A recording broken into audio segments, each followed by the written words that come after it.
Antonio Brown, you have officially reached your last straw. Bruce Arians didn't even want you on this team, but he did it because he wanted to sucker up to Tom Brady, who for whatever reason wanted to give you a chance. Okay, I don't know if there's something wrong with this guy's head because of the Vontaze perfect hit. I don't know if potentially Antonio Brown really does have something wrong in his head like Aaron Hernandez and them did. But regardless, this man is not good for your locker room. This man is not good for your team chemistry. And this man is not somebody who should be in the NFL, whether it is truly his fault or not. Antonio Brown, because he didn't get a lot of playing time. Keep in mind that he is sharing time, not today, but this whole season, he's shared time with Chris Godwin and Mike Evans, let alone Scotty Miller, who's a very great slot receiver.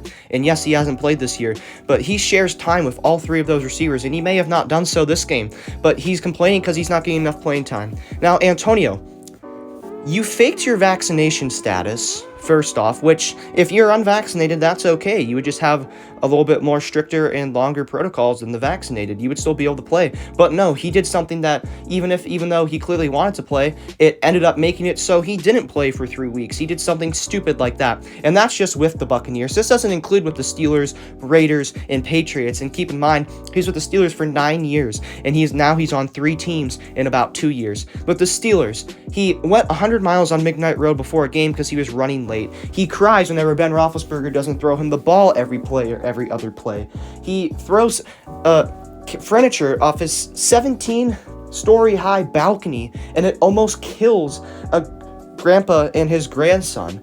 He decides that he's not going to pay his chefs. He's not going to pay people who even put in that furniture. He's not going to pay people who landscape them. He's going to post pictures of gummy bear penises on Twitter and just say rude stuff about his wife, have sexual assault scandals. Then you go, and that's not even including the locker room. Okay, this man, I understand Ben wasn't a great teammate, but Brown was not helping it. Ben has matured as a teammate. Brown was not helping that. Antonio Brown ruined his NFL career, but it's okay. We traded him for a 3rd and 5th round pick to the then Oakland Raiders. What did he do when he got there? He complained from the start. He couldn't wear his helmet, so he filed an appeal. He got a second helmet. He filed another appeal. He said he wouldn't practice if he couldn't wear his helmet, but then it finally ended. He got his helmet deal. He made his money off of it. Then he freezes his feet whenever he's in London so he doesn't have to practice. He cusses out the general manager, Mike Mayock, and the head coach, John Gruden. He calls them a word that I probably am not allowed to say, but I'm sure you can understand. It's like the word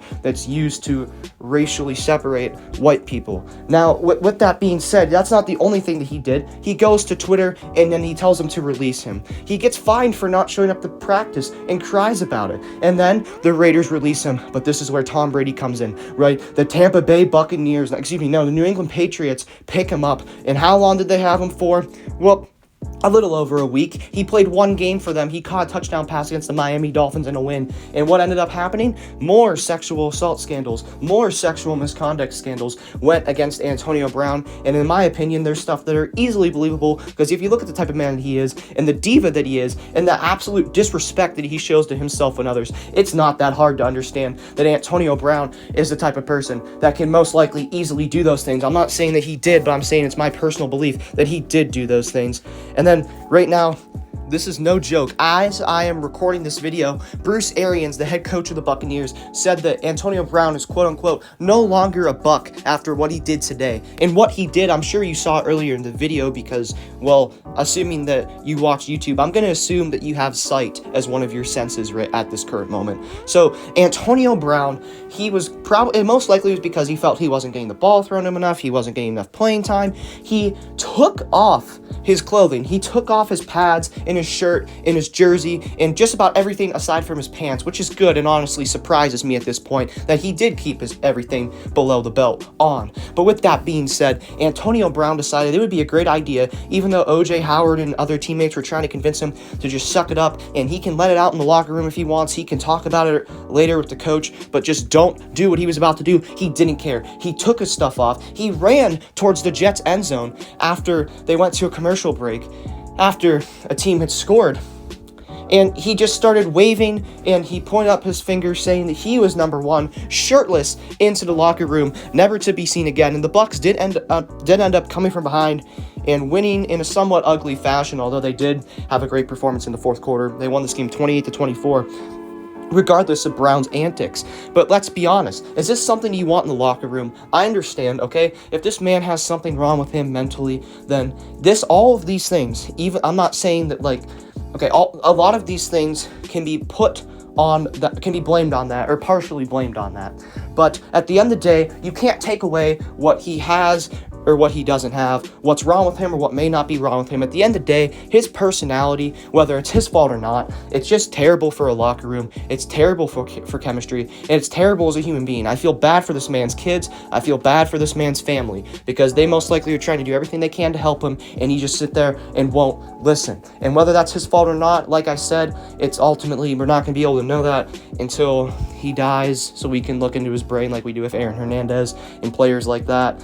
And part of me does feel bad for him, because that could be the reason why. But at the same time, you just can't have this man in your locker room. You can't have this man doing what he's been doing. You can't have this man ruining your chemistry. And this man is someone who should be at home on Twitter ranting about how this and that team sucks and how this and that team's going to the Super Bowl. He should not be playing. He is so talented. I agree with him that maybe if he was on a different team, that he would get more playing time and he would be the talent that he once was. Maybe not quite that, but as an elite receiver, I honestly think he still has that talent in him to do that. But the fact of the matter is that he should be grateful that he's even here. After the Steelers, when he was with the Steelers, his career was slowly going down in a train wreck from what he was doing off the field. Except now, he can't even get on the field because of those antics he had with Pittsburgh, and how it continued into Oakland, and how it continued with New England, and how it's now continuing in Tampa Bay. He should be happy that he has a job. He should be happy that he gets the ball at all, and he's not sitting home, because if it wasn't for Tom Brady, none of this would have happened. Bruce Arians didn't even want him. The Patriots would not have got Antonio Brown for that 1 week if it wasn't for Tom Brady. Tom Brady is the reason why Antonio Brown is still in this league, and he is the reason why Antonio Brown is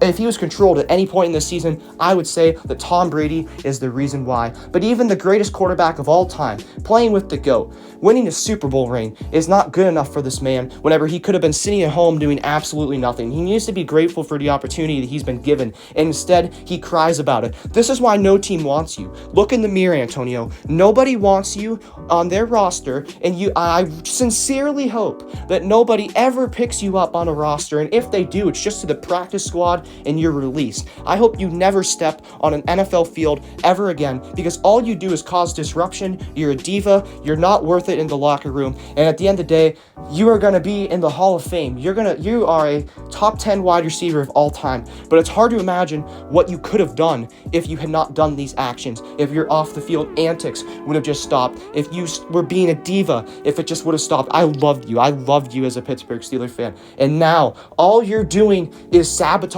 your career. And I truly believe, and I think there is a very good chance that, because let's be honest, the only reason why his past two teams, the only reason why he was on them was because of Tom Brady. And now that you don't have Tom Brady in your back pocket, who is going to want you after this? With 4 separate teams within a span of years, nobody is going to. Your career is over. Your NFL career is over, and your professional football, your love for professional football, it might still be there, but let me tell you, it's not going to be satisfied, because no team's going to want you. You're either going to bounce around from practice squad to practice squad and get cut. You're going to go be like Le'Veon Bell who is also on the Buccaneers now, and his reunion with Antonio Brown lasted about a solid, maybe 10 days, 10, 11, 12 days, because odds are Brown's going to be released. There's no reason for the Buccaneers to have him at this point. Bruce Arians doesn't like him. Tom Brady is definitely going to give him the cold shoulder. There's nothing about this man that you want to have on your team. There's no desire to have this man on your team, and he's going to go down as one of the biggest what-if stories in NFL history, while at the same time still being a top 10 receiver, and one day being in Canton, Ohio, unless if for some reason he's disqualified from that race for some sort of, allegation, criminal. You can say that this man's a criminal if you really want to, and he's on the field, he's playing. He should be grateful for the opportunity he has, but instead, he cries about it. He cries about the opportunity that he has that he honestly, arguably, did not deserve to have, and now it's going to be wasted. He's not going to have it anymore, and he's going to be sitting at home on Twitter, but business is booming, right, AB?